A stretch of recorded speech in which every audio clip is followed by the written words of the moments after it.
look, it's an incredibly rare sight. A remake that we actually want. The revamped show of Animaniacs is returning to our screens. Well, American screens anyway, because it's only coming to Hulu, you lucky Yanks. After 22 years with 13 all new episodes, and we couldn't be more delighted. With the original voice actors returning and Pinky and the Brain also being brought back, we await with bated breath for a reboot that we're not shaking our heads and fists at, but instead punching the air in victory, because after everything that's happened in 2020, this is a welcoming and frankly much needed sight. The Warner Brothers and Warner Sister once again cause chaos and comic confusion as they run loose through the Warner movie lot and beyond, turning it into their own personal playground as seen in the trailer and sneak peek footage. But what of the original series? Does it still hold up today, or is it dated and out of touch? The whole point of a remake is to bring shows back up to date and make them more current, but there's something about the Animaniacs that still feels timeless to me. So,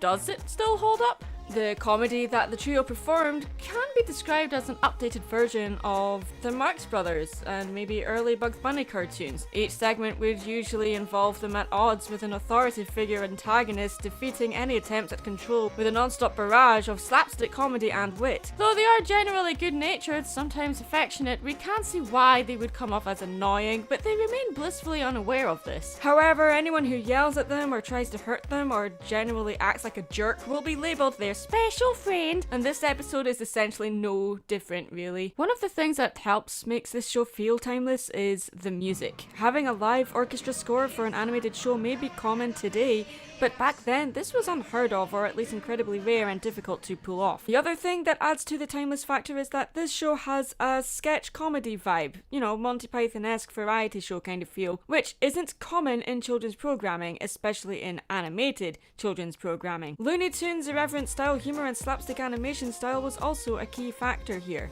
Since it's Halloween and it's basically cancelled thanks to the thing that must not be named, I figured we'd take a look at the first Halloween themed episode of the original Animaniacs, Draculee Dracula, released October 29th in 1993, which so happens to be the same release date as Tim Burton's Nightmare Before Christmas, which is a fun fact for you there that's not relevant to the subject of the video at all. I just think it's pretty cool. Transylvania, the home of terror.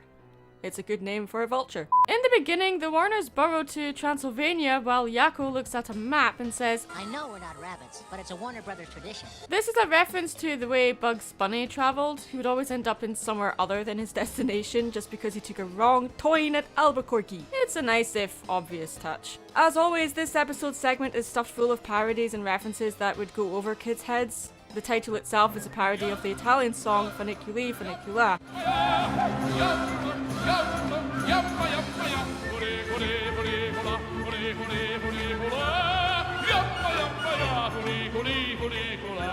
It's a fun segment showing the Animaniacs tunneling their way to Pennsylvania, seemingly looking for their ancestors. As cartoon characters, we were drawn. Ergo, Mom and Dad must be pencils. Yakko's logic is inarguable sometimes. This is also the first episode where we learn Dot's real full name. And I'm Dot, but you may call me Princess Angelina Contessa Luisa Francesca Banana Fana Bobesca the Third. But they end up in Transylvania by mistake and inevitably knock on the door of Dracula's castle, who happens to be voiced by Homer Simpson himself, Dan Castellaneta. Ah, ignorant little travelers. It's been many years since any have come willingly to me. Obviously this is comedy, and with comedy you're not exactly reinventing the wheel, but rather causing the wheel to crash and burn unexpectedly. The Warners aren't afraid of the vampire, but are not ignorant of what he is either. They're there to do one thing, drive him crazy while trying to be friends with him in their own zany way. We go through most typical vampire tropes within a very short runtime. The fourth wall is broken in this episode where Yakko says to the viewer, We're not that stupid. We just know the plot. So they are fully aware that they are dealing with a real vampire here. Overall, Draculee Dracula is a fun, goofy episode, the horror elements setting it apart from other segments enough but still remaining faithful to the series in general. A lot of Halloween specials tend to break the mold with their animation and restrictions, like with Treehouse of Horror and The Simpsons, but here, it stays pretty safe really. I think the only thing I found a little disturbing was how Dracula was looking at Dot at the beginning here. I get references from guys all the time.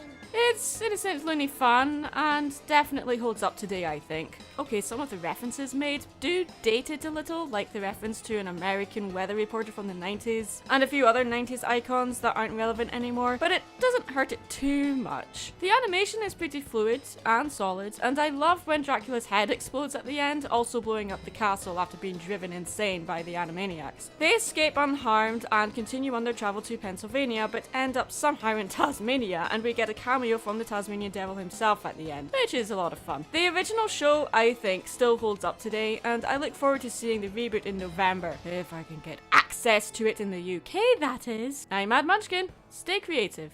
Thanks for watching this video, guys. This was brought to you by my Patreon supporters. A huge thank you to my top supporters on Patreon. This includes OLD, Seeker, Sanji DK, James the Brony, Steve Decker, Transformer Brett, Invisible Gust or Picademus, I hope I've said that right, CT Stormwing, CT0798, Mayan Jinx, Tristan N. Milner, Peter Naters, Kickit6, Alex Hunter, Brongar Unknown 620, Charles Meeker, Kyle Christensen, Seth Richards, Aces Wild, Mystic Mind, J-Rog 1989, Amy Snow, Rocky Harmony, and Pedro Lopez. Thank you once again to everyone that supports me on Patreon, and if you want to support me, there is a link in the description below, and the top supporters will get to join my Discord server, just amongst other things as well. You can tell this part is unscripted, can't you?